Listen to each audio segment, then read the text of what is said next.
Il y a un moment où tu as eu une demande de la part de Louis Vuitton, LVMH, et tu as refusé. Magali CV. Elle est réalisatrice de documentaires de marque pour des entreprises qui s'engagent pour les enjeux sociétaux les plus importants. Et sa conviction profonde, c'est que pour gagner les batailles culturelles, le mouvement écologique doit s'inspirer du langage du cinéma, pour raconter des meilleures histoires et convaincre plus de personnes de l'importance de cette quête. Dans cet épisode, elle nous explique comment faire à notre niveau, en tant qu'entrepreneur indépendant, pour utiliser le pouvoir des histoires. Avec une quête forte, une quête rationnelle forte, couplée à une quête émotionnelle forte, il faut en fait que le public reparte avec quelque chose. Tu vas apporter quelque chose à ton audience. Kaizen, ça marche parce que les gens repartent avec quelque chose.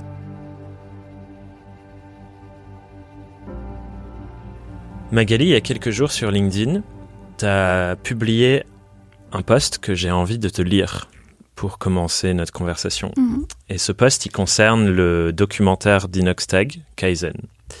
Et tu as écrit « 23 millions de vues, énormément de critiques côté écolo, mais 23 millions de vues entre seulement 3 jours. Si on veut changer les imaginaires, il va falloir comprendre ce phénomène, pourquoi un tel succès et comment s'en inspirer pour sortir de la sacro-sainte bulle écolo. La critique est saine, mais il faut aussi savoir tirer des leçons de ça. Opposer les imaginaires de Kaizen et de Bon Pote ne changera pas le monde. C'est en associant les deux qu'on y arrivera. Je reviens bientôt avec une analyse pour décortiquer tout ça. Est-ce que tu as pu, entre le moment où tu as posté ça et maintenant notre conversation, approfondir un peu ton analyse? Hier soir, je me suis dit, c'est sûr, il va me poser une question sur ce post. C'était gros comme un camion. Écoute, j'ai commencé à écrire l'analyse hier. En vrai, ça prend du temps parce que c'est hyper complexe, je trouve, comme sujet. Moi, je t'avoue que j'ai été un peu énervée, en fait. Enfin, par rapport à ce que je lisais partout, dans un sens ou dans l'autre. Et je trouve qu'on ne trouvait pas l'équilibre entre les deux. Enfin, il y a eu peu de posts qui étaient nuancés. Et je trouve que c'est un peu dommage parce que d'un côté, on a les gens qui sont à fond dedans, qui ont adoré. Et je pense que ces gens-là, il faut quand même les écouter. Kaizen, ça a été, je ne sais plus combien de millions de vues, 26 millions. Tu disais dans le post 23 millions en 3 là, jours, ça a dû grandir millions, encore. C'est ça, il y a eu 300 000 ventes au cinéma. Il y a des gens qui vont dire oui, mais il y a le marketing derrière. Oui, mais c'est un youtubeur, il a énormément d'abonnés, il est suivi par des grandes marques, etc. L'Empire du Milieu, Astérix et Obélix, c'est 60 millions d'entrées et c'est 1,7 sur Allociné. Je dis Allociné parce que ça fait du coup un truc comparable.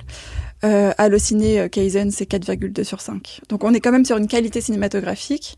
Là, il y a encore des gens qui vont dire oui, mais c'est les fans d'Inoxtag qui ont été mettre les notes. Quand vous lisez les commentaires, il y a beaucoup de gens qui ne connaissaient pas ce mec et qui ont été embarqués dans l'histoire. Donc je pense qu'il faut quand même pas tout jeter. Il faut essayer de comprendre pourquoi un film comme ça, il marche. Parce que c'est pas juste la pub, c'est pas juste l'argent. Donc, ouais, j'étais assez remontée de voir que côté bulle écolo, etc., on était en mode non, c'est de la merde. Surtout que le film, il va encourager quand même les gens à sortir dehors. Il y a plein de choses qui sont à critiquer. Mais il y a quand même des messages sociétaux. Bien sûr que l'Everest, c'était peut-être pas la meilleure idée. On ne veut pas forcément encourager tout le monde à monter là-haut. Après, c'est un prix quand même. Enfin, c'est vraiment pas accessible à tout le monde. Donc, je pense pas que ça motive des milliers de personnes à monter l'Everest. Le problème, c'est qu'on est quand même limité à, je crois, 700 personnes par an. Donc, c'est sûr que si on en rajoute que 100, c'est déjà beaucoup. Donc, il y a vraiment des choses à redire. Il y a le côté trajet en avion, hélicoptère. Et je pense qu'il y a aussi le côté... moi, le truc qui m'a le plus dérangé, c'est pour atteindre ses rêves, ça dépend, entre guillemets, que de nous. Enfin, il y a un petit peu ce côté-là dans le film, mais qui est un peu nuancé quand même, parce que des fois, il dit « Ouais, mais sans mon équipe, sans les Sherpas, sans les partenaires, machin, j'aurais pas fait tout ça. » Donc, c'est pas non plus que ça. Mais ça pose la question de quelle est la place des quêtes personnelles dans les récits de demain. Et pour moi, il faut pas tout jeter. Parce qu'en fait, en tant qu'être humain, on aime bien suivre d'autres êtres humains qui font des trucs et qui vont au bout de leurs rêves. Et d'ailleurs, si on parle de défis, le changement climatique, par exemple, c'est un énorme défi. Donc d'avoir des récits de personnes qui se lancent des défis et qui arrivent au bout, ça peut être hyper inspirant. Donc c'est comment on cadre nos rêves pour qu'il y ait une composante en fait plus sociétale et que nos rêves à nous n'empiètent pas sur ceux des autres. Je pense que c'est vraiment ça le sujet. Ce que je trouvais hyper intéressant de démarrer ensemble là-dessus, parce que au-delà que tu sois réalisatrice, freelance, vidéaste, etc., et que tu fasses un travail client, et ainsi de suite, j'ai l'impression que le fond de la mission que tu te donnes avec ton travail, c'est comment on fait pour que les enjeux sociétaux les plus importants du moment gagnent la bataille culturelle. Ouais. Et ça passe par le langage filmique, dans ton sens. Ouais. Et du coup, c'est un super exemple, je trouve. C'est parfait exemple. C'est un parfait exemple de...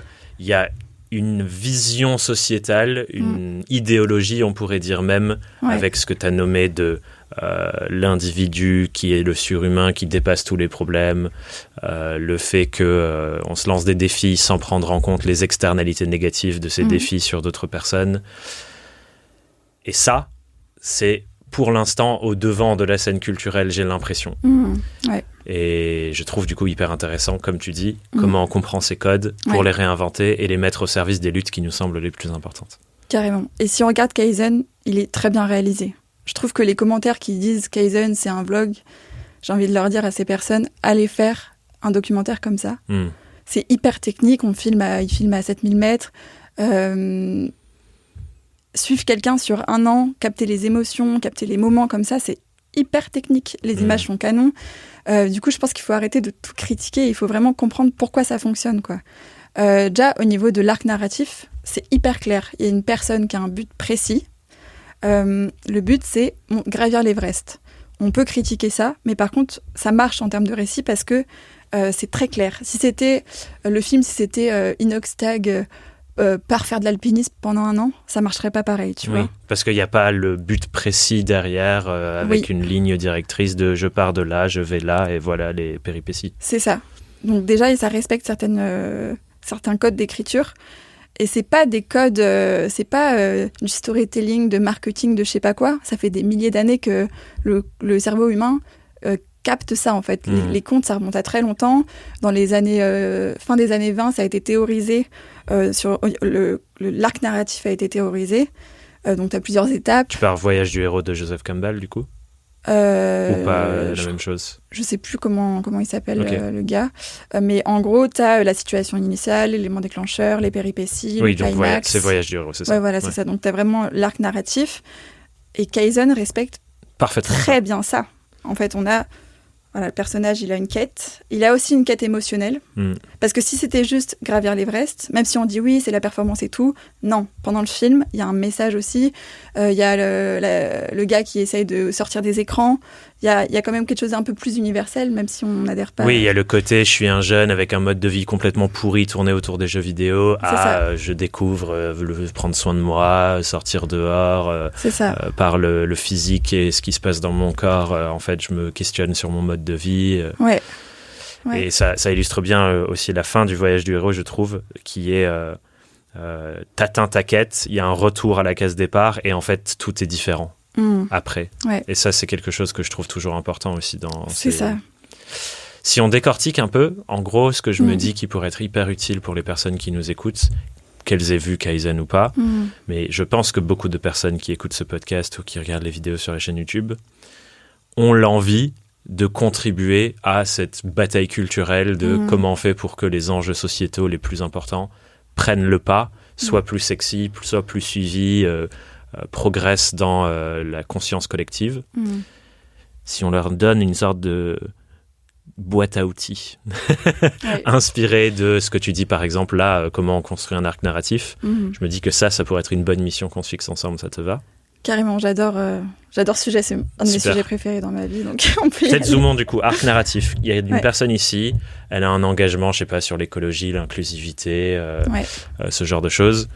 Comment je fais pour structurer une bonne histoire en suivant un bon arc narratif? En fait, il y a beaucoup de films sur l'écologie, sur le social, etc., où ces sujets-là, ça devient le thème central. Du coup, on va s'adresser à des gens qui sont déjà un petit peu sensibilisés. Ah, l'écologie, ça m'intéresse, du coup, je vais aller voir un film qui parle d'écologie, tu vois. Le problème qu'on a aujourd'hui, c'est qu'en fait, on a soit d'un côté les films avec ces thématiques-là, soit les films type Kaizen, où on en parle quand même 1000 fois moins, même s'il y a un tout petit peu là-dedans, mais du coup, on ne sait pas vraiment les deux. moi, je pense que ce qui serait intéressant de se faire de plus en plus, et d'ailleurs on en parle dans le milieu du documentaire en France, c'est au lieu d'avoir comme thématique l'écologie, on prend une autre thématique. On prend un autre parcours du héros ou de la héroïne. Et en fait, le cadre est plus écolo, le cadre est plus... Par exemple, il y a plus de femmes aussi. Dans le film, il y a 0 femme, je crois, où il y a juste ta maman. Ouais, c'était un autre post que tu as fait où tu vois tout le monde sur scène. Ouais. Bon, c'est classique en audiovisuel, j'ai envie de dire, mais même dans son film, il y a très peu de femmes. Il y a aussi le milieu de l'outdoor, l'aventure, etc. Mais en gros, par exemple, si tu veux faire un film sur le féminisme, féministe, t'es pas obligé de faire un film sur le féminisme. Tu peux faire un film qui raconte l'histoire d'une femme. Et pour moi, déjà, ça, c'est un engagement. Parce que ça joue sur les représentations, en fait. Si tu veux faire un film sur un défi sportif ou un voyage, par exemple, imagine Inoxtag, là, son prochain défi, c'est je sais pas quoi... traverser la France en courant. Oui, voilà. Ou par exemple, ça aurait été le Mont Blanc, il aurait pu aller... Ou l'Everest, il aurait pu se dire, je fais une partie en bateau. Ou en train. Oui, voilà, en train, etc. Et en fait, on a le même arc narratif. Son but, c'est d'atteindre l'Everest. Bon, Everest, ça marche moyen quand même. Mais du coup, il utilise des moyens de transport plus doux, etc. Donc, en fait, pour moi, c'est ça qui est important de réfléchir. C'est pas... oh là là, les gens, ça me saoule, ils s'intéressent pas à l'écologie. Bah ouais, en fait, désolé, mais en fait, il y a plein de gens qui ne s'y intéressent pas, ou il y a plein de gens qui ont d'autres problèmes aussi, et qui ont envie de voir ce genre de film inspirant pour dépasser ses limites, etc. Parce que dans leur vie, peut-être qu'ils galèrent tous les jours, et ça leur fait du bien de voir un mec qui se dépasse. Et voilà, je pense qu'il faut vraiment rééquilibrer un peu. Ce que j'entends, c'est que un des axes, c'est normaliser la présence de l'écologie, etc., dans tout type de discours, et de faire une corrélation entre c'est ça et ça. Là où ce que j'entends, c'est que si tu fais des films sur l'écologie, c'est il y a ça ou il y a ça. Et du coup, je pense que c'est un discours qui est beaucoup porté aussi, c'est de dire « Ah oui, mais moi, j'ai pas envie de renoncer à ». Et du coup, effectivement, s'il y a des personnes... j'ai cru voir pas mal de posts sur... Il y a plein d'alpinistes qui ont déjà fait des films sur le truc et personne les a critiqués avant, nanani, nanana, pourquoi vous êtes en train que de critiquer ce pauvre jeune gars. Et je pense que c'est un truc d'opposition. Alors qu'effectivement, on aurait pu faire le film je me dépasse, j'ai envie de gravir un des plus hauts sommets du monde alors que j'ai jamais fait d'alpinisme de ma vie. Et à l'intérieur de la démarche, il y a un questionnement à un moment dans le film de attends, mais si on débarque avec nos équipes de 50 personnes et on fait 30 allers-retours en avion pour s'entraîner, pas ouf, non? Et si on s'entraînait à un autre endroit, et là, du coup, le sujet arrive sur la table alors que c'est pas le sujet central du film, en effet. Ouais, c'est ça. Oui, après, c'est du documentaire, donc il faut que ce soit aussi sincère. Et si la personne ne fait pas son chemin, c'est un peu compliqué. Mais tu vois, ça pourrait être gravir un autre sommet, par exemple, que l'Everest. Parce que du coup, l'Everest, il y a quand même vraiment un problème sur ce sommet-là. Alors que tu vois, les autres sommets qu'il a gravis, il y avait personne, quoi. Donc ça aurait pu être un autre sommet, ça aurait pu être sans hélico, machin. Et d'ailleurs, on le voit quand il gravit les autres sommets. Limite, c'est plus impressionnant parce qu'en fait, il n'y a pas les Sherpas, il n'y a pas tout ça. Et du coup, l'exploit est limite plus fort, quoi. Donc, Il y a un truc que je me dis aussi, du coup, là, en t'écoutant, c'est que au final, ce dont on a besoin, c'est que des personnes avec ce niveau de conscience écologique deviennent des héros ou des héroïnes dans des récits de ce type. Ce qui nécessite, du coup, l'envie de le faire, avoir l'équipe derrière pour produire ce genre de choses, trouver les ressources financières pour le faire, etc. Et c'est peut-être là où on se frotte à un nouveau défi qui est celui qui a été mentionné par beaucoup de critiques de Inoxtag a déjà une boîte de prod à lui avec tout son truc YouTube ou qui génère beaucoup d'argent, a les sponsors comme les Nike, etc. qui viennent injecter beaucoup de finances là-dedans, et donc tu fais une production de ce calibre. Qu'est-ce qu'on peut faire nous si moi, avec ma conscience écologique, j'ai envie de me lancer dans un truc comme ça, comment on bridge ce trou-là, tu vois? C'est, là, la question de l'argent, c'est compliqué. J'ai pas la réponse parce qu'il faut de l'argent pour faire un film. Après, faire des films, c'est quand même beaucoup plus accessible aujourd'hui qu'avant. Surtout du documentaire. On a des caméras à quelques milliers d'euros qui sont très très bien pour faire du documentaire qui passe en salle. Donc, il n'y a pas... Enfin, l'argent, pour moi, c'est plus le problème au niveau de la diffusion, quoi. que ce soit justement... oui, est-ce que j'ai une caisse de résonance diffusé. pour que plus de gens le voient ou pas? Ouais. Et après, on pourrait aussi se dire, s'il y en a plein qui émergent des petits, même avec des petites audiences, finalement, ça fait progresser la conscience collective quand même. Même si c'est pas l'énorme coup tout d'un coup, étape par étape, on avance. Oui, c'est ça, et c'est pour ça aussi que moi, avec mon travail, tu vois, c'est ce que j'essaie de faire, de me dire, je vais documenter des parcours d'entrepreneurs, entrepreneuses ou d'associations, etc., où il y a un message sociétal. Et de plus en plus, je réfléchis à à vraiment respecter certains arcs narratifs. Ouais. Et oui, je pense que si tout le monde documentait les histoires un peu plus alternatives, ça ferait un grand élan aussi. Du coup, si on reprend ce que tu dis là, c'est ok, j'ai envie de montrer une alternative dans mon milieu à moi, avec une conscience écologique, inclusivité, etc., le combat sociétal qui me parle. Je vais pas faire un film sur cette thématique, mais je vais, par exemple, me choisir un défi à réaliser et le faire avec mon niveau de conscience. À partir du moment où je me suis dit cette idée et je me suis dit j'ai envie de le documenter sur LinkedIn, en faire une vidéo, faire un documentaire audio sur un podcast, c'est quoi ensuite la structuration de ce fameux arc narratif? Comment je raconte cette histoire? C'est la question que tu me poses. Tout à fait. Ok.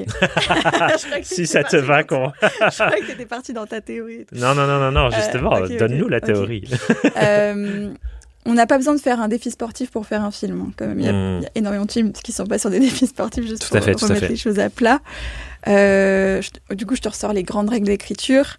Un truc, moi, que je trouve hyper intéressant quand on raconte une histoire, c'est de pouvoir la résumer en une phrase. Et on va dire, ok, je fais un résumé du film en une phrase. C'est trop simple. Il faut que cette phrase-là, elle donne envie aux gens de regarder. Et là, c'est beaucoup plus compliqué de trouver la bonne phrase. Et une fois que tu as cette phrase, après, tu peux vraiment travailler en profondeur le scénario, etc. Mais pour moi, cette phrase, elle est méga importante. C'est ce qui est utilisé même dans les films de fiction, etc. pour choisir l'angle qui va intéresser les gens. Le côté évolution du personnage, c'est la clé. On a envie de voir des êtres humains qui évoluent. C'est pour ça aussi qu'on regarde des films. Si il n'y avait pas d'évolution, ça nous apporterait pas grand-chose. Il faut en fait que le public reparte avec quelque chose. Tu vas apporter quelque chose à ton audience. Kaizen, ça marche parce que les gens repartent avec quelque chose. Ouais, des questionnements, des réflexions sur leur vie, des envies. C'est ça. On parle beaucoup de l'ego, etc. S'il y avait que l'ego, s'il y avait que la performance sportive, ça marcherait pas comme ça. Parce qu'il y a quand même des messages où les gens ils peuvent repartir avec. Ensuite, il faut que c'est ce que je disais tout à l'heure, il faut une quête forte, une quête rationnelle forte, couplée à une quête émotionnelle forte. Quand je dis forte, c'est que ça doit être viscéral, ça doit être sincère. Si c'est un peu bullshit land en mode regardez, je vais faire ça, mais c'est juste pour justement l'ego, etc., ça risque quand même de moins marcher. Là, on sent un peu de sincérité dans le documentaire, même si on a y remettre ça en question. Quand on voit des larmes, des rires, etc., à moins que la personne soit vraiment un acteur ou une actrice, c'est un peu compliqué de le jouer. Donc voilà, il y a ce côté sincérité. Et après, pour une bonne histoire, on peut aussi avoir le côté contraste, à la fois dans les émotions, dans le rythme, pour pas s'ennuyer. Surtout aujourd'hui, avec les réseaux sociaux, on a été habitué à toujours boum, stimulation, boum, stimulation. Ouais. Et c'est hyper important et intéressant de jouer sur les contrastes. Par exemple... sur la musique, par exemple, dans le documentaire. La musique, les émotions, moi j'aime bien, parce que de voir des gens qui pleurent et qui rigolent dans le même film, je trouve ça c'est chouette, quoi. On n'est pas sur un truc... Enfin, en tout cas, moi j'aime bien ce genre de choses. Là, je t'ai fait un bon tour. Après, bien sûr, il y a la qualité technique. Forcément, ça apporte de la crédibilité, ça peut permettre plus d'immersion, d'avoir des belles images. Quand je dis belles images, c'est pas forcément que c'est beau ce qu'on voit, mais c'est que c'est bien réalisé. En fait, on va vraiment travailler le langage cinématographique. On va réfléchir à pourquoi on fait tel plan à tel moment, etc. Et aussi à le climax, le fameux climax dont tout le monde parle quand on parle de récit. En gros, c'est la dernière grande épreuve pour le ou la protagoniste. Et en fait, on ne sait pas, pour que ce soit un bon climax, on ne sait pas si la personne va y arriver ou pas. Oui, il faut qu'il y ait cette espèce de petite tension où tu ne sais pas la résolution du film au final. Ouais. Et il n'y a pas longtemps, j'avais une vidéo, alors je vais te ressortir des mots, c'est peut-être pas du tout ça, mais l'idée est là. Le climax, en gros... le ou la protagoniste a le choix entre 2 solutions, en gros. Et sauf qu'il n'y en a aucune des deux qui est bien. On ne sait pas trop du coup ce que la personne va choisir parce que d'un côté ça coince, de l'autre côté ça coince. Oui, il y a une forme de paradoxe. Une forme de paradoxe. Et du coup, il faut trouver la patate. Alors, je ne sais pas pourquoi ils disent ça dans les vidéos aux États-Unis. Ils parlent de potato, je sais pas quoi. La patate, c'est la 3e voie, finalement, qui... c'est ni l'une ni l'autre, c'est une 3e voie. Et quand tu découvres la patate, tu dis « Ah, mais c'était évident, en fait. » Ça doit te paraître évident, mais tant que tu ne l'as pas découverte, bah, tu ne sais pas du tout. Et ça, c'est quelque chose qui est pensé en amont dans la réalisation, mais qui n'est pas laissé genre le spectateur ne le voit pas, mais quand tu écris en avance, tu as ce truc de ok, il faut que les personnes voient les 2 pistes, mais la 3e c'est celle qu'on va choisir. Après, comme tu disais, dans un documentaire, au final, tu sais pas, ça se trouve avec le tournage. Au final. Et oui, c'est ça. Et il y a des personnes qui disent ouais, le documentaire c'est plus simple que la fiction. Sur plein d'aspects techniques, oui, ça peut être plus simple, t'as pas besoin d'acteurs, etc. La fameuse patate là. Faut construire l'histoire, quoi. C'est dur d'écrire un film documentaire parce que oui, comme tu dis, il y a la complexité du réel. On sait pas comment ça va finir. Et donc la patate, en fait, c'est la transformation aussi du personnage. Donc par exemple là dans Kaizen, je te reprends cet exemple parce qu'on est sur ça depuis tout à l'heure. Une bonne patate plus écologique, ça aurait pu être, il hésite à monter l'Everest parce que c'est pas très écolo. Et à la fois, il a quand même envie de faire son super défi sportif. Parce qu'il s'est engagé, il a dit à toute son audience et tout le monde l'attend. Ouais, et que peut-être qu'il y a sa part d'ego. Mais déjà, une part d'ego, on en a quand même toutes et tous. Et il y a aussi la part de vouloir inspirer son audience. Je pense qu'il y a quand même une part de sincérité là-dedans. Et du coup, il peut être partagé entre les deux. Et la patate plus écolo du film, ça aurait été je vais gravir une autre montagne. Ou en France. Et ça devient un exploit. Ou à la limite, vraiment, lui, il découvre quelque chose de ouf. Et à la fois il y a un message très fort derrière de en fait l'Everest tu vois, on aurait pu trouver ils auraient pu trouver quelque chose comme ça. Ouais, c'est vrai. Intéressant. Et ce sur quoi j'atterris là aussi, ça me fait penser à une différence quand on enseigne la création de contenu. Souvent on parle de l'opposition entre la création et la documentation. Et que beaucoup de gens, quand on essaye de créer sur LinkedIn et on commence à écrire, et il y a beaucoup de gens qui sont en mode de quoi je vais parler, et qui se mettent dans une posture je dois créer un truc nouveau, et ça devient plus simple quand tu commences juste à documenter ton quotidien et ce que tu vis, t'apprends sur les choses. Et j'ai l'impression que là aussi il y a une différence dans je peux me poser sur quelle histoire je vais raconter, je ficelle tout de A à Z, j'ai ma quête, qui pourrait être du coup plus de la fiction dans le langage cinémato. VS, je vais me lancer ce défi et je vais raconter comment ça se passe pendant mon défi ou pendant, pas forcément un défi sportif, mais pendant l'aventure que je vais vivre. Et c'est ça qui donne lieu à l'histoire. Mais du coup, si tu as en tête les bons codes au début, tu sauras comment le raconter au fur et à mesure d'une façon plus impactante. Oui, en fait, c'est ça qui est magique dans l'écriture et même dans le documentaire, c'est qu'en fait, on se raconte tout le temps des histoires dans nos discussions, dans plein de choses. On vit toutes et tous des histoires, sauf que le réel, il est tellement complexe que c'est comme un énorme puzzle et il faut juste comprendre que quand on raconte une histoire, c'est juste une toute petite partie du réel. Et c'est pas grave.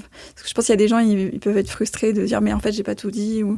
Et c'est ça un film ou c'est ça même un post sur les réseaux ou peu importe, quand tu racontes une histoire, tu dis pas tout. Donc c'est quels éléments tu vas choisir par rapport au message que tu veux faire passer. Et d'ailleurs ce que j'ai oublié tout à l'heure, tu me disais c'est quoi qui est important quand on fait un film, il y a aussi le côté... une histoire incarnée par une personne, en général, c'est quand même plus fort, même si on peut aussi parler d'un animal, on peut parler même d'un objet. Tu peux raconter une histoire sur un objet. Ça peut être aussi plusieurs personnes. Mais l'idée, c'est que ces histoires-là, si on est dans des choses un petit peu intimes, il y a quand même derrière une dimension plus universelle. Oui, ceux qui parlent de moi parlent de nous, en réalité. Oui, c'est ça. Quand je dis plus universel, ça touche à des sujets vraiment larges, par exemple l'amour, la mort, la santé, tous ces trucs-là. C'est bien dans ton histoire de trouver le lien avec ça. Donc si par exemple t'es freelance et tu veux raconter une histoire, enfin un truc qui t'est arrivé, essaye de trouver le lien avec une grande thématique universelle. Et là ça serait beaucoup plus fort que si tu parles d'un truc de niche très très précis qui s'adressera à une partie de ton audience. Ça me fait penser, je sais pas pourquoi je saute sur ça, mais dans certains de mes récents posts LinkedIn sur l'année qui vient de se dérouler, les sujets qui ont le plus marché, et je pense que c'est ce truc de ce qui parle de moi et ce qui parle d'universel, c'est des sujets comme, en ce moment, je me suis mis le challenge d'arrêter de boire de l'alcool pendant 1 an. Et j'ai raconté pourquoi dans un post LinkedIn, et je fais un espèce de bilan tous les mois. Et ça, c'est un des posts récurrents qui a le plus de liens, et qui est le plus commenté, plus d'interactions. Et j'ai l'impression que ça coche pas mal de cases de ce que tu racontes. Où j'avais fait un autre post où je racontais que moi et mon amoureuse, on vit dans 2 maisons côte à côte. Moi, je suis dans une coloc avec mes meilleurs potes et elle est dans une maison à côté. Et pareil, du coup, je raconte rapport à l'intimité dans une relation, le fait d'avoir nos espaces séparés, enfin tout ça. Et ça, pareil, il y a plein de gens. Et j'ai l'impression que ça parle, effectivement, comme tu dis, oui, c'est ma petite histoire personnelle, mais tout le monde a une relation avec sa santé et l'alcool a une place dans sa santé, ou tout le monde a une relation à plus ou moins facile de vivre sous le même toit avec la personne avec qui on veut partager sa vie, et plus ou moins... et du coup, moi, à chaque fois, j'ouvrais en plus sur le fait de réinventer les codes qu'on hérite de la société et se demander est-ce que c'est à mon service ou pas.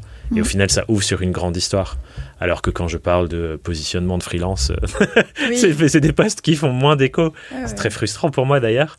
Mais je comprends pourquoi en t'écoutant là sur le fait que, en fait, je me lance une sorte de quête personnelle pour des raisons personnelles, mais ça fait écho avec des enjeux qui sont beaucoup plus larges et donc ça embarque les personnes et elles ont envie de suivre. Ouais. Et tu racontes quelque chose. Ouais. Tu vois, ça serait un post ou une histoire, enfin pas une histoire justement, mais un descriptif de pourquoi l'alcool c'est pas bien. Oui, parce au final, c'est ça aussi l'idée de ton message derrière, c'est de dire c'est peut-être mieux de moins boire d'alcool, voire pas du tout. Si tu dis l'alcool c'est pas bien parce que tac. Ok, ça va toucher des gens. Il y a des gens, il y a le côté pédagogique qui est pas acheté à la poubelle. Clairement, c'est hyper important d'avoir des informations. Mais voilà. On dit que le récit, c'est quand même plus fort, quoi. Enfin, ça peut vraiment toucher viscéralement les gens. Kaizen, sur le côté lâcher les écrans, ça a été beaucoup reproché de dire c'est bon, on sait que... On a entendu ce conseil 1000 fois, ma maman me l'a dit. Oui, c'est ça, pas besoin de faire un film... si, en fait. En fait, raconter une histoire, faire rire les gens, les faire pleurer pendant 2h30, machin... si, en fait, ça peut être utile... c'est important en fait de prendre conscience, je pense, quand on veut travailler dans la transition écologique et sociale, que les histoires, c'est pas manipuler les gens, même si ça peut être utilisé pour manipuler les gens, c'est aussi un outil hyper puissant. Je pense qu'on n'utilise vraiment pas assez, ou en tout cas, pour moi, on le sous-estime vraiment, et c'est dommage, tu vois. Il y a beaucoup de contenu sur des sujets écologiques, etc., très dans le descriptif. Ça manque d'histoire, quoi. Ce qui me vient, c'est de me dire, du coup, les gens qui nous écoutent là et qui ont ces démarches déjà dans leur vie, pour qui c'est hyper important, en fait, plutôt que d'appuyer sur des trucs, comme tu dis, très rationnels, je sais pas, l'exemple qui me vient, c'est quelqu'un qui fait de l'éco-conception et qui fait des sites web avec le plus petit bilan carbone possible. Effectivement, j'ai l'impression de voir que souvent, leur manière de communiquer, c'est voici pourquoi l'éco-conception, c'est mieux, ABC, on compare les pages, nanana. Et plutôt de se dire, je vais faire une série de posts ou une vidéo ou un truc audio où je me lance le défi de faire un site web avec une empreinte carbone de X. Et je raconte comment ça se passe. Ah merde, je galère à trouver les bons serveurs. Je me rends compte que ce serveur c'est comme ça, celui-là c'est comme ça, celui comme ça. Je suis frotté la problématique que mon client veut un truc qui capte l'attention et en même temps, du coup, faut qu'on limite, je sais pas, les animations ou les couleurs. J'en sais rien parce que c'est pas mon métier, mais mais du coup de raconter le truc comme si c'était une quête. Ça change tout dans comment ça embarque les gens et comment du coup les gens pourraient se poser des questions sur ce sujet. Disons que tu touches une audience plus large. C'est ce qu'on recherche en écologie et dans la question sociétale, c'est comment sensibiliser plus de gens. Avec les trucs très descriptifs, c'est intéressant pour les gens qui s'y intéressent encore une fois. Comment on fait du coup s'il y a des gens qui sont là en train de nous écouter, qui se disent ok c'est trop pertinent, c'est intéressant, mais j'ai pas le matos, j'ai pas les moyens, j'ai pas même l'envie de faire format documentaire.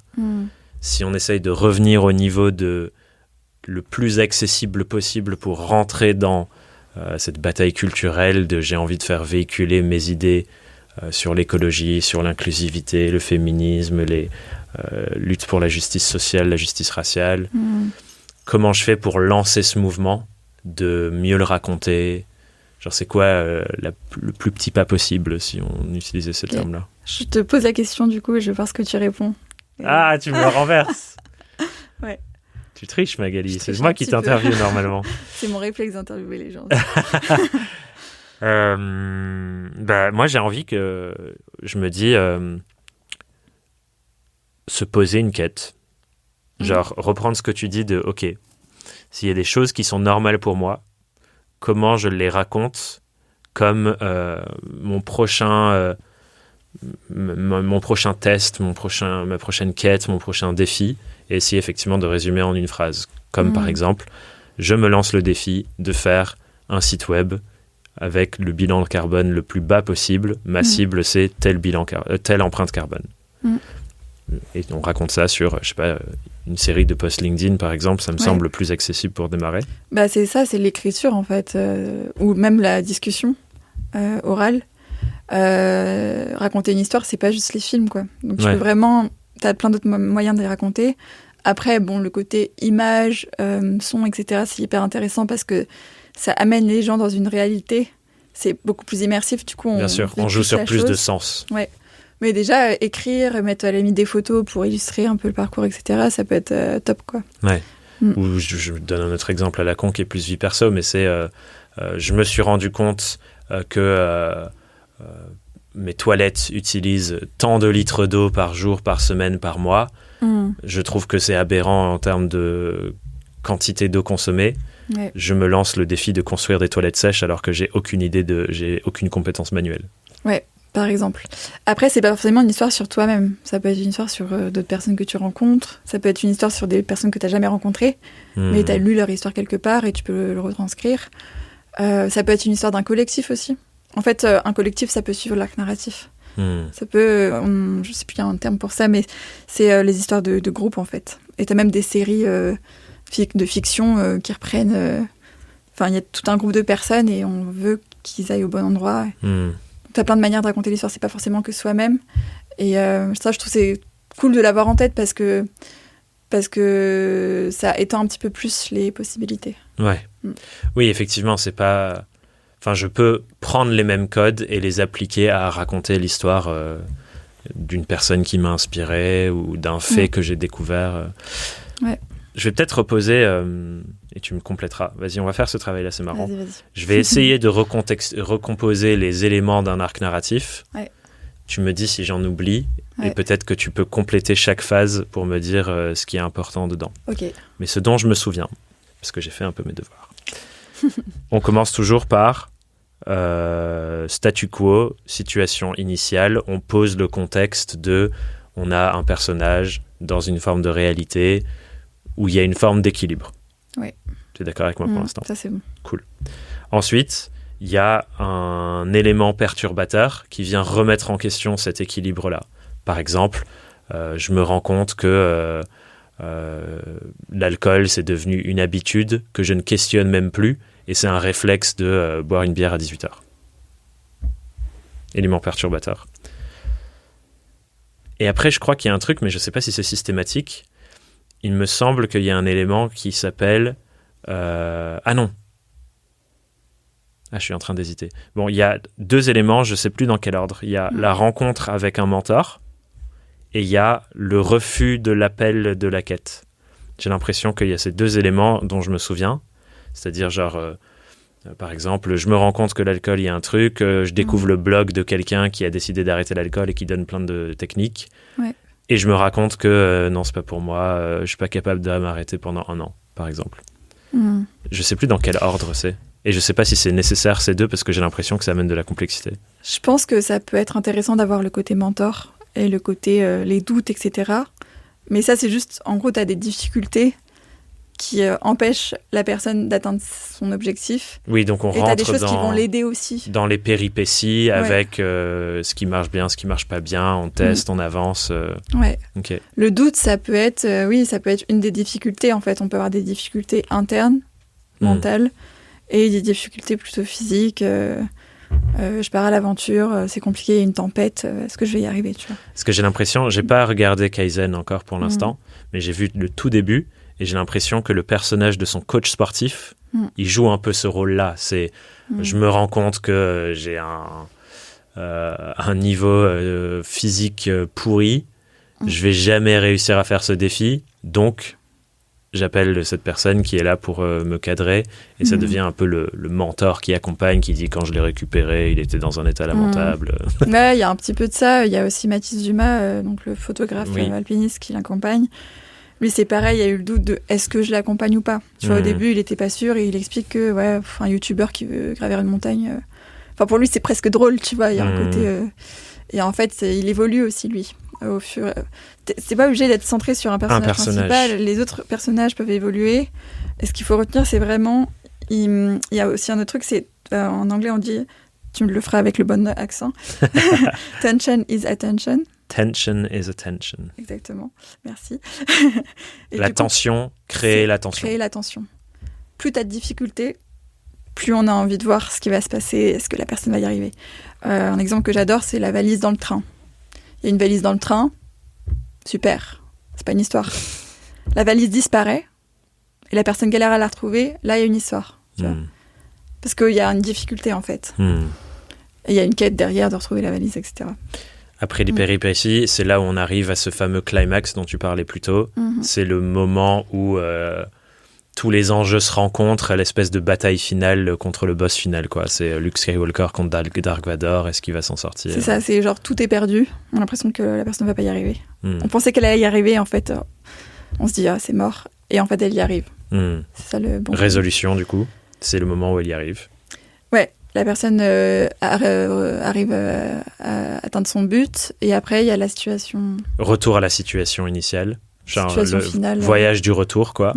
Avec les messages, les compréhensions, les choses qu'on en a retirées, l'espèce de morale de fin de l'histoire, quoi. C'est ça, les gens qui ont changé, tac, il y a une quête, tac, et les personnes ont changé. Et c'est ça qu'on donne au public. Il y a un truc aussi que j'ai vachement pensé hier quand je commençais à écrire l'analyse, et que je disais qu'en fait, Kaizen, c'est un bon film, mais la question c'est est-ce qu'il est bon pour la société ? C'est un bon film, c'est comme j'avais visité un domaine viticole, il y avait un œnologue qui était là et c'était une sortie pendant mes études où il nous a posé une question et j'ai adoré ce moment, c'était pour vous c'est quoi un bon vin? Donc, si je te pose la question, j'en sais rien, j'ai arrêté de boire de l'alcool. Oui, en plus, c'est un très mauvais exemple pour toi, désolée, j'aurais dû faire autrement. C'est ok, c'est ok. Et en fait, c'était trop drôle parce que les gens, c'était en mode, un bon vin pour moi, c'est quand le vin, il coule doucement sur le bord du verre, ou que la robe, quand tu mets à la lumière, elle est un peu transparente. Enfin, j'en sais rien, tu vois. C'est des trucs comme ça que les gens pensaient. Oui, très technique. Et l'œnologue, il dit, un bon vin, c'est un vin qu'on trouve bon. Et en fait, dans le cas de ce film, comme dans le cas de plein d'autres films, si les gens aiment, c'est que déjà le film fonctionne. Tu vois. Après, c'est est-ce qu'on le trouve bon au sens valeur morale, etc. Pour moi, c'est une autre question. Ouais, mais je pense que c'est une question qui est vachement importante à se poser pour nous en tant qu'entrepreneurs. Ouais, carrément. J'ai l'impression que il y a un des enjeux aujourd'hui quand on crée une boîte, quand on développe une boîte, qui est, enfin, toute entreprise qui naît, on se pose la question de quel problème je cherche à résoudre. Et moi, j'ai l'impression que jusqu'à ce qu'on soit assez consciente des enjeux écologiques, enfin tous ces enjeux sociétaux, le seul critère qu'on utilise pour se poser la question de est-ce que c'est un bon problème à résoudre, c'est est-ce qu'il y a un marché suffisamment grand avec une demande suffisamment importante et un problème suffisamment douloureux pour que ça vaille le coup que j'investisse mon énergie, mon argent pour créer une boîte au service de ce problème. Sauf que ça prend pas du tout en compte, comme tu le dis, la direction sociétale qui nous semble la bonne. Et je pense qu'il faut réintégrer des critères de est-ce que un bon problème à résoudre avec ma boîte, il emmène notre civilisation dans une direction pertinente par rapport aux enjeux qui nous font face. Et c'est là où, du coup, tu crées une boîte, pas un nouveau four qui réchauffe ton poulet tout seul et qui sait quand éteindre le four tout seul, tu vois. Parce que c'est un problème qui demande tellement de ressources numériques, tellement d'argent investi, etc., pour un micro-truc qui coûte plus qu'en réalité il n'apporte. Ouais. Et ça, j'ai l'impression que c'est pas une question encore qui fait partie de la norme qu'on se pose quand on crée une boîte ou quand on fait un film, du coup. C'est dommage. Bah ouais. Et en vrai, quand tu racontes des histoires, enfin moi c'est comme ça que j'ai eu le switch. Au début, je racontais des histoires de boîtes. Enfin, je refuserais de travailler avec eux, avec elles maintenant. Et en fait, c'est parce que si, d'un point de vue créatif, je commençais à m'ennuyer. Parce que j'étais en mode, putain, je raconte des histoires, cool, mais en fait, ces histoires, je les aime pas. Et la question, c'est toujours comment faire en sorte qu'on puisse quand même vivre en tant que créatif des histoires qu'on raconte. Il y a quand même la question des budgets des clients, etc. Mais je trouve que ça évolue quand même. Et je pense que c'est quand même possible aujourd'hui de s'orienter plus vers des clients et des clientes qui ont certaines valeurs. Et je pense qu'il ne faut pas se dire « Ah non, c'est mort, ça ne va jamais marcher », il faut essayer. Et ça peut créer des bonnes surprises. Et je pense que ça va aussi créer un mouvement un peu plus large, quoi. Et effectivement, j'ai l'impression que c'est quelque chose que toi, tu arrives à bien faire, qui est de mettre dans... Et tu me raconteras comment ça se passe, je suis curieux d'ailleurs. J'ai l'impression que tu mets dans ton processus de validation ou non d'une demande de projet que tu reçois une forme de questionnement pour savoir est-ce que ce client, son entreprise, sa mission, ses produits sont orientés dans le sens qui me semble pertinent pour la société ou pas, et que ça c'est une info après sur laquelle toi tu filtres, est-ce que je vais accepter de bosser avec ces personnes ou non, comment on va faire? C'est difficile parce que c'est dur d'avoir toutes les informations, tous les tenants et les aboutissants. Est-ce que c'est bien ou c'est mal? En fait, il y a une espèce de question de elle est où ma limite, quoi. Ouais. Et je trouve des fois on peut se tromper, des fois il y a aussi je suis tombée sur le cas où il y avait des projets engagés, en fait ça fitait pas avec les personnes. Par exemple, il y avait un manque de respect aussi dans la relation professionnelle. Et moi, pareil, ça c'est un no-go, tu vois. Il n'y a pas que les valeurs sociétales, il y a aussi le respect, en fait. S'il y a plein de red flags de la personne, elle est toxique, même si elle a un projet écolo. Oui, c'est ça, c'est pas que ça. Mais en effet, j'ai pas envie de raconter une histoire où je me dis ça va avoir un impact merdique. Après, il y a la question de... tu mets où ta limite? Est-ce que... Parce qu'il y a des choses, on ne sait pas si c'est vraiment bien ou pas, tu vois. Oui, on n'a pas forcément les clés pour décoder. Est-ce que cette personne qui me raconte « Oui, mais c'est écolo, nanana », en fait, ça ne l'est pas tant. On a besoin d'une forme d'éducation pour savoir trancher au final sur ces sujets qui sont complexes et sur lesquels il faut investir du temps pour comprendre. Puis, ça n'existe pas le zéro impact. Ouais. Là, on est en train d'enregistrer un podcast, on parle d'écologie, il y a des micros. Qui les fait? Est-ce que la personne qui fait ces micros, l'entreprise, est-ce qu'on va leur cracher dessus ou pas? Mais en attendant, on peut les faire parce qu'on a des micros. Il y a l'hébergement de la vidéo ensuite sur YouTube, le coût du stockage, la diffusion. C'est ça, les réseaux sociaux, tout ça, c'est pareil. Est-ce que c'est bien, est-ce que c'est mal? Et moi, du coup, je le vois, c'est un peu une discussion avec moi-même que j'ai. Est-ce que j'ai envie d'y aller ou pas?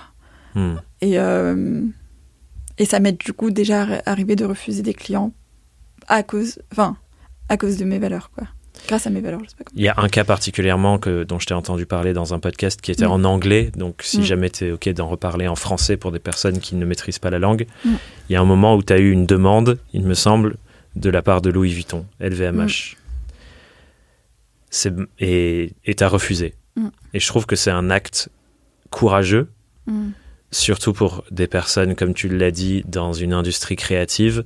En France, le luxe, c'est un des endroits où il y a le plus de moyens qui sont mis pour faire les choses les plus créatives. Tu le vois avec les artisans, les artistes qui créent des choses parfois dans la vidéo, dans la pub et ainsi de suite. Et moi, quand j'ai entendu que tu racontais cette histoire sur ce podcast, je me suis dit putain, bravo, quoi.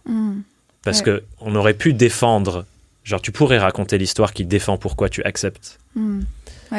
Est-ce que tu peux nous raconter comment c'était de recevoir ce truc, de dire non Ouais, en fait, c'est un mec, je ne sais même plus son nom, je ne voudrais pas le citer, mais c'est un gars qui travaille pour Louis Vuitton. Et du coup, c'est pas exactement la marque qui est venue me chercher, mais c'est un peu, c'est le réseau, quoi. De toute façon, ça se passe toujours comme ça au final.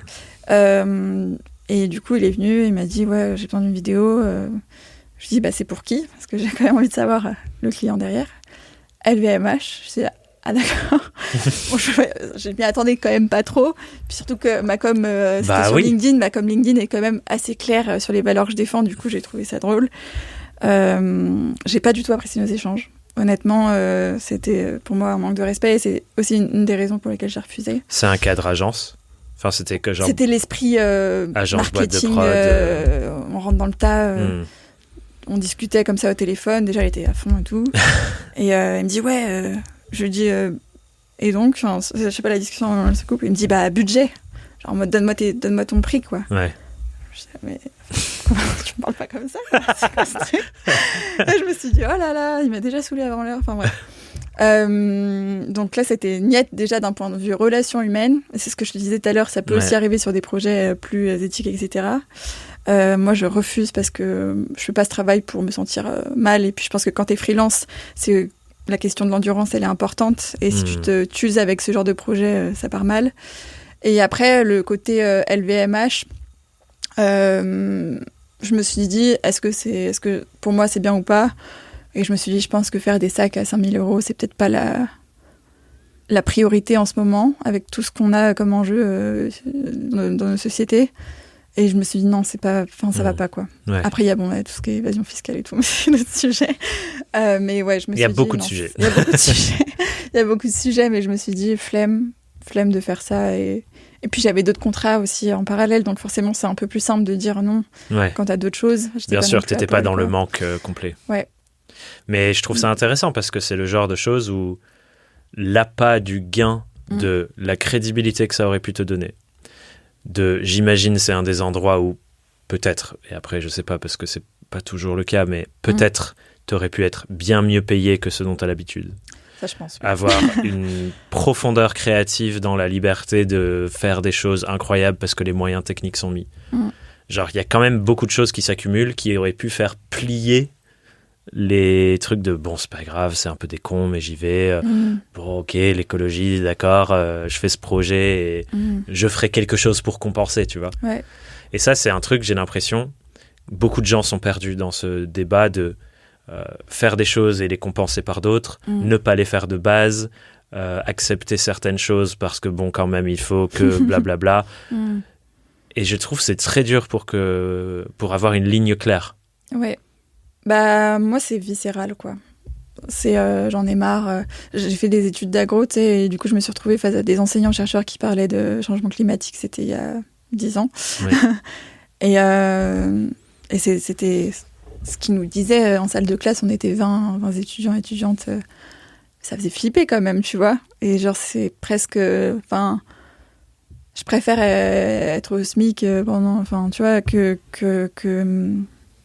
faire ce genre de choses. Après, c'est facile à dire dans le sens où je suis jeune, j'ai pas d'enfant, machin. Mais tu profites de cette situation justement pour rester aligné avec tes valeurs le plus possible, quoi. Ouais, je pense qu'en audiovisuel aussi, quand je disais tout à l'heure que tu m'as dit où tu serais peut-être mieux payé et tout, en fait, je tiens quand même à préciser que dans les projets engagés, on peut quand même être bien payé. Il faut juste dire les choses.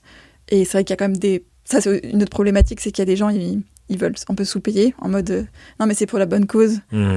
Bon, très bien, du coup, peut-être qu'il y a des gens qui vont travailler bénévolement pour toi ou vraiment à prix cassé, mais du coup, pour vivre, ils vont devoir aller faire autre chose. Des films pour d'autres marques un peu nulles. Donc, c'est quand même à réfléchir. Il faut quand même payer les gens, quoi, à un moment.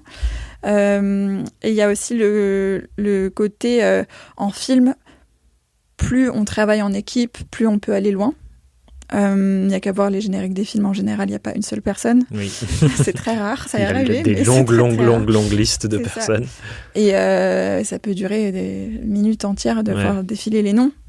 Et je pense que quand on est passionné d'audiovisuel, moi c'est mon cas, quand on adore faire des films, on a envie de ça aussi, je pense. Et sur des plus gros budgets, on peut s'amuser aussi à ça.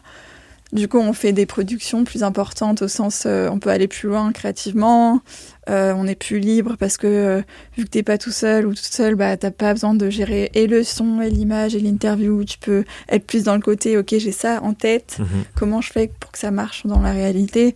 Et ça, c'est hyper... c'est passionnant, tu vois. Et je pense qu'il y a aussi des gens qui ont peur de se couper de ça. Et voilà, pour moi, c'est c'est un peu un équilibre à trouver. Mais ça touche quelque chose que je pense qui est important sur l'argent et la relation à l'argent. J'ai l'impression que beaucoup dans les milieux très militants où les valeurs sont quelque chose qui sont hyper importantes, il y a effectivement des croyances, une relation à l'argent du genre c'est le problème. Et du coup qui essaye de rejeter ça. Ce qui peut arriver, comme tu le dis, sur j'ai moins de ressources, donc moins de manières de payer les gens, et donc j'essaye toujours de trouver comment faire pour moins payer. Et donc, effectivement, les personnes qui voudraient offrir leur talent à ces milieux-là et faire en sorte que ça bouge et faire du travail incroyablement quali là-dedans, sont face à ce croisement bloquant de soit je donne mon temps pour moins cher, mais du coup je suis dans la galère tout le temps et mes besoins sont pas forcément remplis, soit je fais un peu de ça et je fais un peu de trucs dégueux pour remplir le frigo et revenir et faire des allers-retours, ce qui doit être épuisant aussi en vrai, parce que du coup tu es tout le temps en train de partir d'un monde et de passer d'un monde à l'autre, et je pense que ça fait partie de l'enjeu. Et d'ailleurs il y a quelque chose que je me suis dit, tiens, peut-être que je fais ça avec Magali dans notre conversation, peut-être pas, mais du coup c'est peut-être le moment de le poser. Vas-y. Toi-même tu as eu une relation évolutive avec l'argent. Je me rappelle de notre premier échange, je crois. Notre premier échange, c'est premier mail un mail que tu m'envoies, critique des prix que je pratique. Ouais. Je sais plus quand c'était. C'était au tout début, je crois. Ouais, 2020, peut-être 2020. Je sais plus c'était quoi, je crois que c'était un séminaire ou un C'était truc. par rapport au séminaire Excellence Marketing Indépendant. Ouais. Je te disais, mais attends, si on fait le calcul, tu repars avec tant d'argent, c'est énorme. Mais j'étais au début, en fait, de l'activité indépendante et je me rendais pas compte que c'est pas parce que pendant 3 jours, tu gagnes cette somme que déjà tu vas gagner cette somme tous les jours. Ça, vraiment, c'est à avoir en tête. Et comme tu dis, c'est un blocage qu'on a quand on est attaché à certaines valeurs.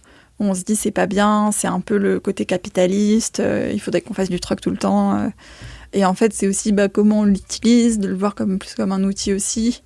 Je pense que c'est important de prendre du recul là-dessus. Et par rapport au côté, c'est pour la bonne cause, du coup, il faut baisser ses prix, ça soulève aussi tellement d'autres problèmes. Donc, oui. Qu'est-ce qui a changé pour toi, du coup? Ça a été quoi, si tu arrives à identifier les éléments qui ont fait shifter petit à petit ta manière de percevoir ce sujet? Déjà de galérer. Hein. Ça a pris du temps quand même. Et puis, c'est toujours le cas, dans le sens où, des fois, pendant 6 mois, ça marche de ouf. Puis après on n'a plus rien, ou moi ce que je disais, j'ai eu le problème de santé, donc ça a fait que franchement financièrement c'était compliqué, et j'étais contente d'avoir construit une espèce de matelas de sécurité pour ce moment-là, et je me suis dit en fait c'est facile un peu de dire que l'argent c'est pas important quand on en a. Les gens qui en ont moins ou qui ont des galères un peu plus autres, tu leur dis ça, ils vont un peu c'est un peu dur à entendre, quoi. Et non, l'argent, en tout cas dans le monde dans lequel on est, ça permet quand même d'acheter des trucs pour se nourrir, de payer un loyer, etc. Moi, je pense que là où je changerais pas d'avis, et je suis un peu... à mon avis, ça changera jamais, c'est les gens qui parlent que d'argent, et c'est leur objectif. Si on reprend l'arc narratif, c'est le sommet que tu Est-ce dois que atteindre. je vais réussir à faire 1 million cette année? C'est ça. Franchement, pourquoi pas, mais c'est quoi ce qu'il y a derrière, quoi? Si c'est juste faire de l'argent pour faire de l'argent, je suis triste en fait pour ces personnes. Et je sais que dans le milieu entrepreneurial, il y a une partie des gens, c'est ça. Ils vont dire oui, mais on a le droit d'avoir nos rêves et tout. Oui, franchement, allez-y. Hein. Mais moi, je pense que j'accorde plus de valeur quand même au temps qu'à l'argent. Et plus de valeur à la santé, surtout maintenant. Et je préfère quand même équilibrer les choses, me dire, j'ai de l'argent pour faire des projets que j'ai envie de faire. Si demain, par exemple, je veux des enfants, je sais pas, ou si je veux avoir mon chez-moi acheté, etc., j'ai besoin d'argent. Oui. Je vais pas dire, non, je veux pas d'argent, et puis après, je vais me retrouver dans une situation merdique. Et à l'inverse, moi, je sais que l'argent ne m'apporte pas non plus le bonheur ultime. Et je pense que il y a un truc que j'avais entendu, que je trouvais ça cool, c'était quand t'es pauvre, t'es difficilement heureux. Même si on peut toujours trouver des contre-exemples, mais quand t'es très très pauvre, ça peut quand même, t'as quand même des problèmes pour remplir juste tes besoins primaires, donc c'est quand même très compliqué. Quand t'es très très riche, tu peux, y a moins ce côté rareté, et du coup tu peux aussi moins apprécier les trucs que finalement quand t'es dans, entre guillemets, la classe moyenne, tu vas peut-être plus apprécier parce que c'est plus rare. Tu vois, il y a ça aussi. Oui, et d'ailleurs, il y a plein d'études qui montrent que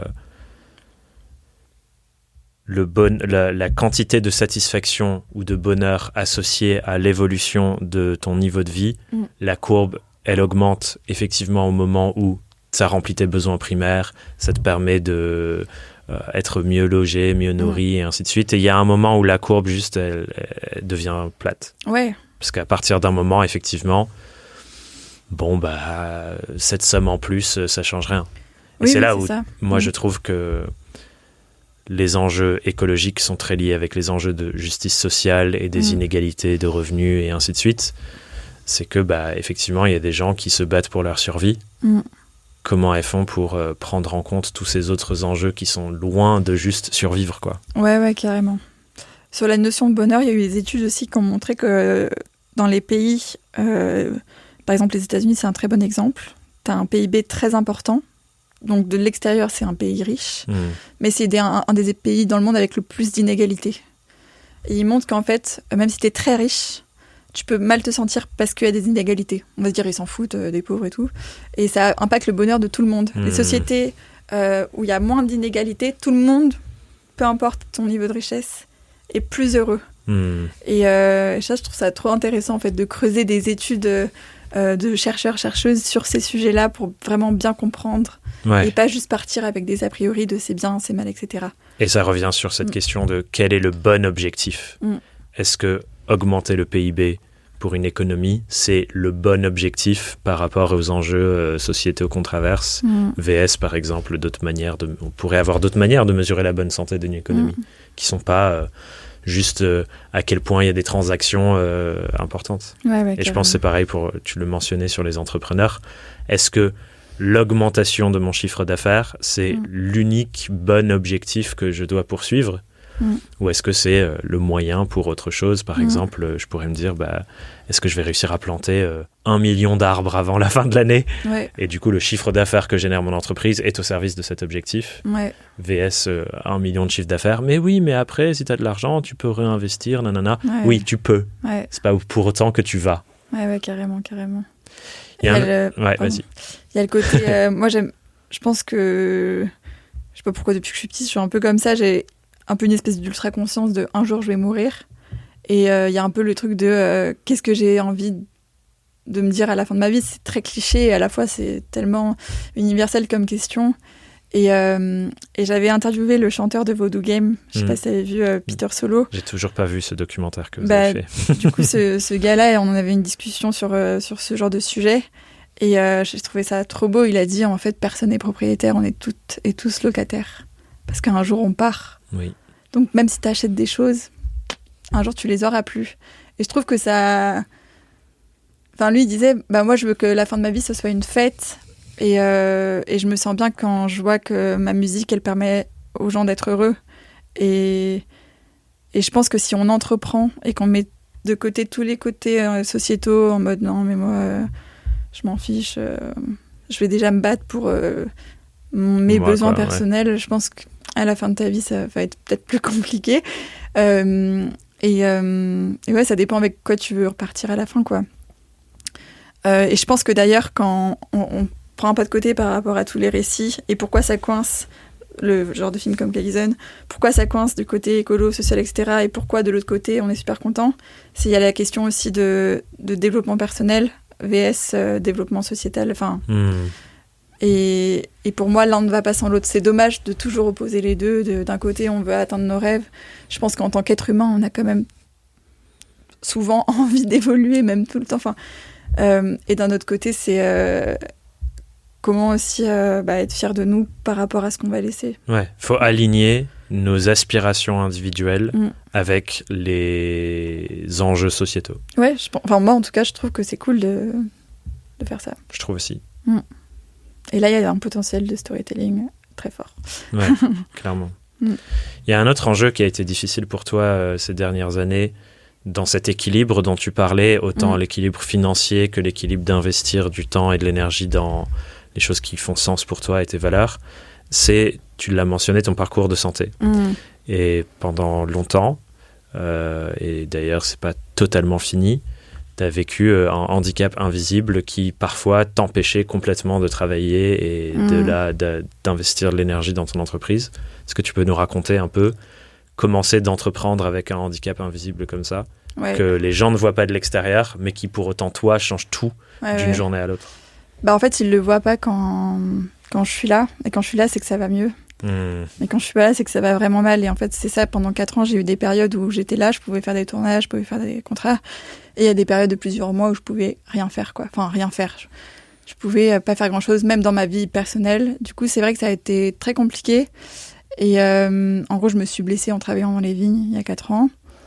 Pendant 1 an, il y avait de l'errance médicale. On me disait que j'étais jeune, que c'était un problème de dos, mais que ça allait passer. Et en fait, c'est pas passé. Ça s'est détérioré. Et on a découvert que j'avais un syndrome musculaire pas très courant, qui s'appelle le syndrome du muscle piriforme. Et du coup, ça t'empêche de t'asseoir. Donc, j'aurais pas pu faire ce podcast si j'avais pas été guérie. Et ça t'empêche de... Enfin, il y a quand même plusieurs niveaux. Il y en a, c'est moins grave que d'autres. Mais moi, ça m'empêchait, si j'étais pas traitée, de marcher plus de quelques centaines de mètres.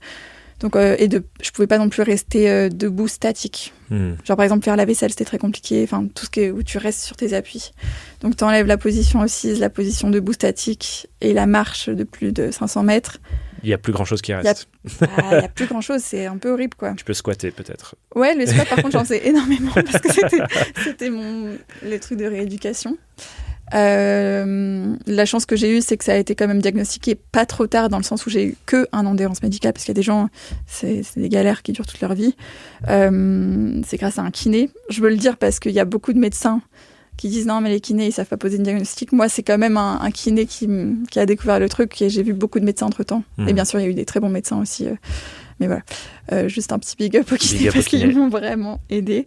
Et donc après, j'ai suivi un traitement... En gros, c'est des injections dans ton muscle. C'est un truc temporaire, ça dure 1 an, 1 an et demi max. Et si ça fait pas passer le syndrome, on opère.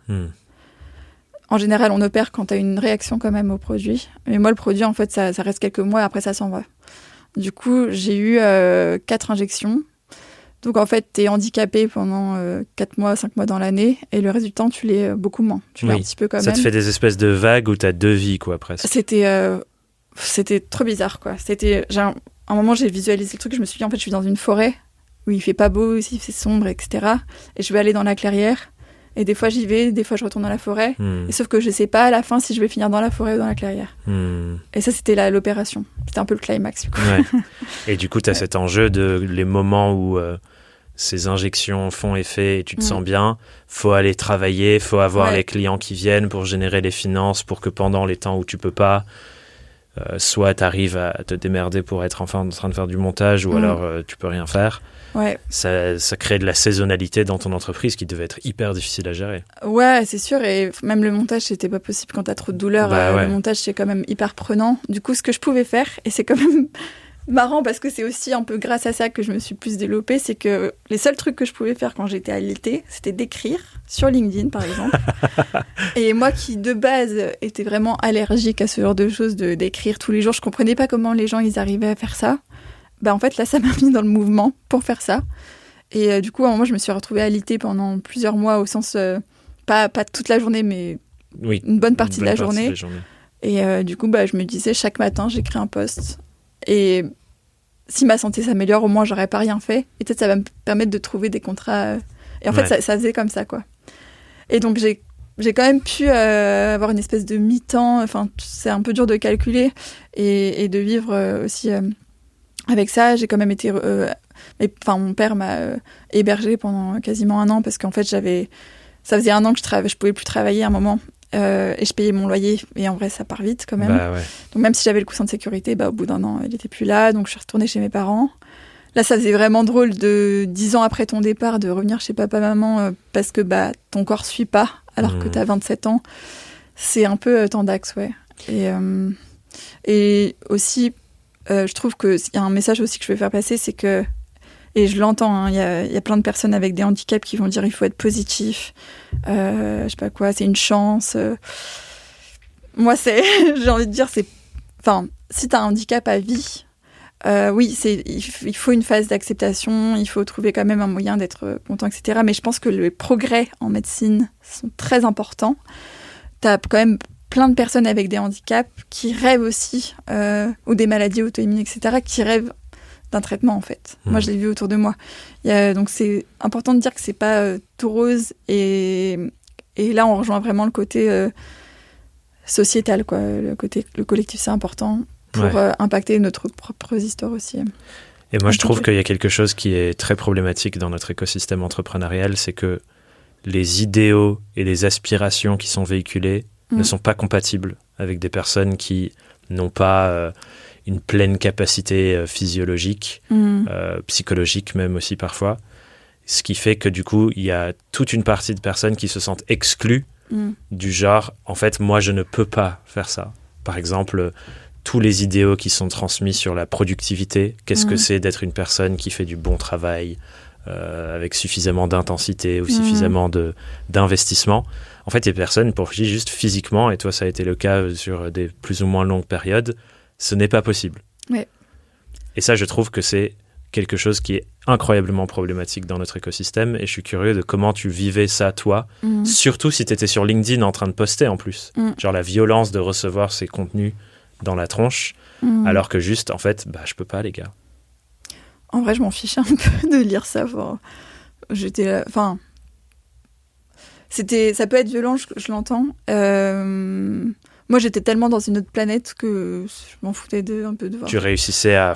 Ouais, par contre, il y a un truc que j'ai remarqué, et ça, j'ai vraiment... Et pour moi, c'est trop intéressant, parce que ça rejoint comment on raconte des histoires. Le parcours d'une personne, vs le côté collectif, sociétal et tout.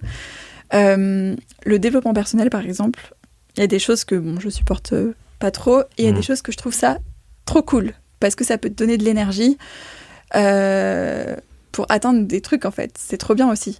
Et je l'ai très bien vu pendant mon parcours de santé. Il y avait des périodes où je pouvais pas voir des vidéos de développement personnel, parce que j'étais tellement mal que ça ne m'aidait pas. Les discours de allez, tu peux le faire, tu vas y arriver. J'étais là, j'ai quand même 8 sur 10 de douleur depuis 3 mois. Je peux pas m'asseoir, je rêve de boire un café au village d'à côté, mais je ne peux pas. Arrête avec tes leçons, quoi. Ouais. Mais à la fois, ça, j'ai trouvé ça trop intéressant comme expérience, les moments où ça allait un peu mieux et que je devais faire de la rééducation et je devais tous les jours passer 1 heure à faire des squats, à muscler et à pas lâcher, à faire aussi plein de recherches pour ma santé, parce qu'en fait, quand tu as un problème de santé comme ça, on imagine que c'est un tunnel qui va être super fluide, on est en France, on est en sécurité. Moi, ça n'avait pas été le cas, et je pense que c'est le cas aussi de beaucoup de personnes, surtout pour les maladies un petit peu rares.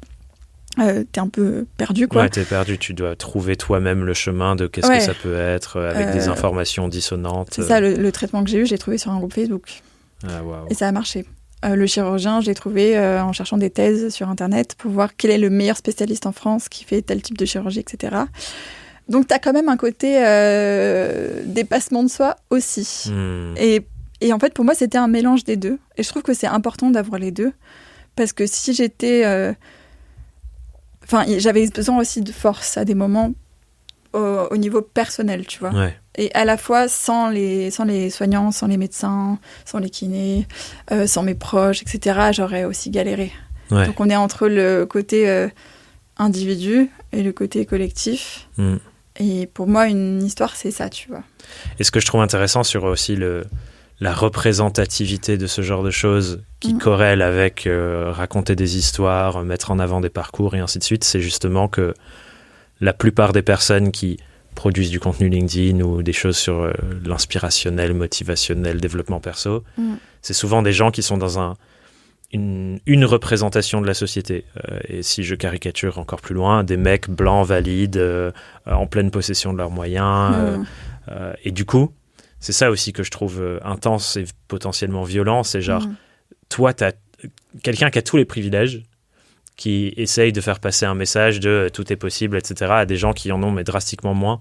Ouais. Et je me raconte que si tu réussis à avoir plus de personnes qui racontent leur histoire, qui se mettent en avant et ainsi de suite, et qui documentent, ça permet aussi d'avoir des raccroches de « je ne suis pas seul », voici quelqu'un qui est dans le même cas que moi et qui enfin n'est pas juste un énième mec blanc valide qui gueule sur YouTube, Ouais, qui me prouve que c'est possible et qui peut le faire avec une façon de le raconter et un discours qui est plus proche de ma réalité. Comme tu l'as dit, il y a des fois où j'ai besoin de me dépasser et il y a des fois où, au contraire, rentrer dans le dépassement, c'est pas au service du soin et on a besoin de cet équilibre-là. Et je me dis, on a besoin du coup de plus d'histoire, quoi. C'est ça, et tu soulèves la question des rôles modèles, les fameux rôles modèles qui, si t'es une personne racisée, si tu es une personne LGBT, si t'es une personne handicapée, si tu es une personne, une femme, les rôles modèles, il y en a moins au niveau des films, au niveau des docus, etc. Et ça, c'est une autre manière aussi de s'engager quand on raconte une histoire, c'est de choisir les personnages qui peuvent permettre à d'autres gens de se sentir aussi concernés, quoi. Carrément. Et peut-être que les gens qui nous écoutent sont ce personnage. Ouais, carrément. Et puis après, c'est aussi de pas tomber dans le truc où on veut que la personne, ce soit le martyr ou la martyre avec le plus de problèmes. Tu vois, il y a aussi le côté, de toute façon, on a toutes et tous aussi des problèmes. Et peut-être que le mec blanc, riche et machin, il s'est fait violer quand il avait 10 ans, tu vois. C'est pas non plus que eux, ils ont trop de la chance et pas nous. Bien sûr. Mais bien sûr qu'il y a quand même des inégalités. Et c'est vrai que les discours, des fois, sont un peu faciles. Et je pense que les personnes qui ont beaucoup de privilèges, c'est bien aussi de recontextualiser ta réussite, tu vois, de dire, ok, j'ai réussi à faire ça, mais j'ai quand même eu cette chance-là, et du coup, de nuancer et de pas dire c'est que grâce à moi et au fait que je me lève à 5h le matin et que je boive je sais pas quoi, que j'ai réussi, tu vois. Oui. Il n'y a pas que mes actes individuels qui permettent les résultats que j'obtiens. Ouais. Il y a aussi tout le cadre sociétal dans lequel je suis, surtout pour nous en France, avec le système de soutien incroyable de tous les services publics qui, malheureusement, en ce moment, depuis quelques années, prennent bien cher et sont de moins en moins présents. Mais ouais, se souvenir qu'il y a un système qui nous soutient, quoi. Ouais, c'est ça. Et un écosystème qui nous soutient, parce qu'il y a, comme tu l'as dit, nos proches, les personnes qui nous entourent, enfin, on n'est rien sans tout ça au final. Ouais, et puis je pense que des fois, on n'a même pas conscience des privilèges qu'on a. Et du coup, de lire d'autres histoires de personnes qui ont des problèmes un peu différents, je trouve que c'est aussi enrichissant, et de dire, ah ouais, en fait, moi, il m'arrive ça dans ma vie, mais en fait, enfin, tu vois, ça ouvre un petit peu tes imaginaires, et tu peux peut-être un peu plus conscient que t'as une boîte, t'as la chance de pouvoir entreprendre. Comment peut-être tu peux aussi un peu aider les autres, tu vois, de pas rester dans un truc hyper individualiste. J'ai une dernière question pour toi, Magali, qui va être une question très individuelle. Je profite de ta présence pour te la poser. Ok. Tu le sais peut-être pas, je ne sais plus, mais je suis dans un processus d'écriture de livre.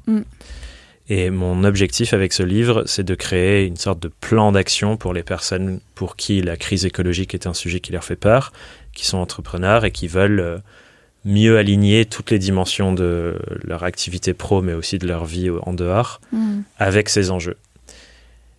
Et un des sujets sur lequel je vais prendre la parole dans ce bouquin, c'est la problématique de trouver sa place dans la lutte. On en a un peu parlé ensemble. Il y a besoin de plein de différentes places. Et moi, une place que je trouve pour moi, c'est contribuer à la bataille culturelle comme toi, médiatiser ces sujets de plus en plus, prendre de la place et faire en sorte qu'ils soient plus sexy et plus pris en compte. Comme tu connais un peu ce qu'on fait, ce qu'on propose, et ce podcast, tu as fait 2 documentaires pour nous, justement. Ma question pour toi, c'est, à ton sens, comment je pourrais aller un cran plus loin dans le fait de mieux véhiculer cet autre imaginaire, de cette autre forme d'entrepreneuriat au service des causes sociétales? Dans ton livre ou globalement, dans tout ce que je fais. Je te mets je te pose un truc comme ça, inattendu, mais... Ouais, je pense que si ta boîte, elle continue de fonctionner et de grandir, ça peut être justement d'aller sur le terrain des films. Enfin, moi, moi, je trouve ça tellement magique, le pouvoir des films, que pour moi, c'est un peu le Graal quand tu veux raconter des récits et toucher un maximum de personnes. Et de peut-être te demander, si demain, je veux me lancer dans l'aventure d'un film, Pas forcément du coup d'un film de marque au sens qui est quand même destiné à faire de la com pour ta boîte, mais tu peux dire je vais raconter une histoire qui participe au changement des imaginaires que je veux voir. Ça va quand même indirectement faire de la com aussi, donc il y a quand même une logique derrière de boîte et tout, mais par exemple, tu vois, j'avais fait ça pour Make Sense, j'avais fait une série documentaire pour eux, et ça parlait pas de Make Sense, ça parlait de 5 collectifs en France, et la question c'était pourquoi ces collectifs-là, ils fonctionnent. Et moi, je trouve que c'était trop bien d'utiliser aussi le côté médiatique, le côté visibilité, le côté entrepreneuriat pour participer à ces changements d'imaginaire en faisant des films sur d'autres sujets. Ouais, donc tu dirais de pousser un cran plus loin la production médiatique, au-delà de formats comme ça où on en parle, et ce qui effectivement fait plus ou moins appel au rationnel, mais aussi aux histoires des personnes que je reçois sur le podcast, avec un langage filmique plus travaillé sur... tu vois, imaginons, je reçois quelqu'un ici pour qu'on parle de comment elle vit dans un écolieu et travaille son entreprise en même temps à côté, en cumulant les deux. Bah, au final, au lieu de juste la conversation, pousser sur une représentation de son quotidien dans un mini-documentaire, par exemple. Oui, ça peut être ça, ouais. Ok. Ouais, après, c'est tellement vaste comme question.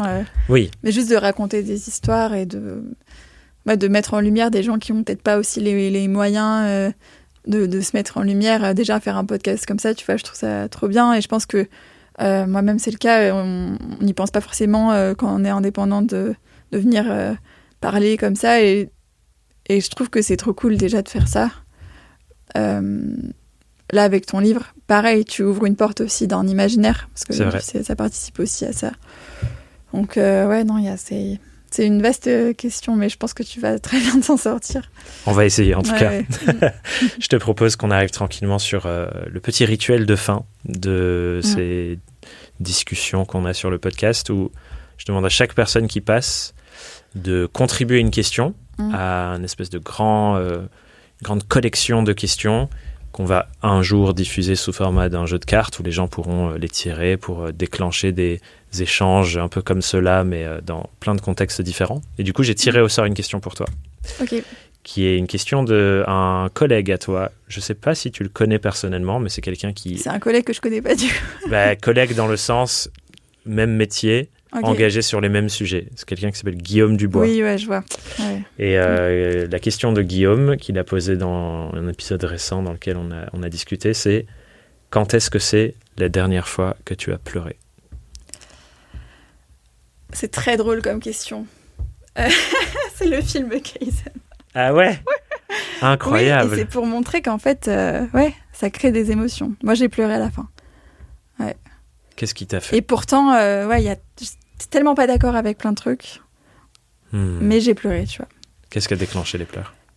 De voir l'évolution d'un gars qui sur YouTube, etc. Et à la fin, je crois qu'il y a sa mère qui lui laisse un message. Et on peut dire tout ce qu'on veut, qu'il y a l'histoire des Lego, il fait ça pour la fame et tout. Je pense que sa mère, elle a pas tout calculé, tu vois. Et du coup, je me suis dit, ça m'a pris au trip, quoi. Et les émotions, ça permet de connecter aux gens, tu vois. Et je trouve que, c'est ça la puissance d'un film. Et il faut pas tout garder, mais il y a des choses quand même à garder. Et il faut qu'on arrive à connecter émotionnellement avec les autres grâce à nos histoires pour faire évoluer les choses, je pense. Quelle question est-ce que toi, tu voudrais contribuer au jeu pour la de cartes? Prochaine personne? Ce sera pour peut-être que quelqu'un la tirera au sort dans le podcast, peut-être que quelqu'un qui nous écoute quand on aura fait ce jeu de cartes la tirera au sort. Dis-toi que c'est une question qui permet aux gens qui nous ont écoutés là pendant 1 heure et quelques, pour que l'épisode ne se termine pas maintenant, elles ont une question qui les accompagne pour la suite.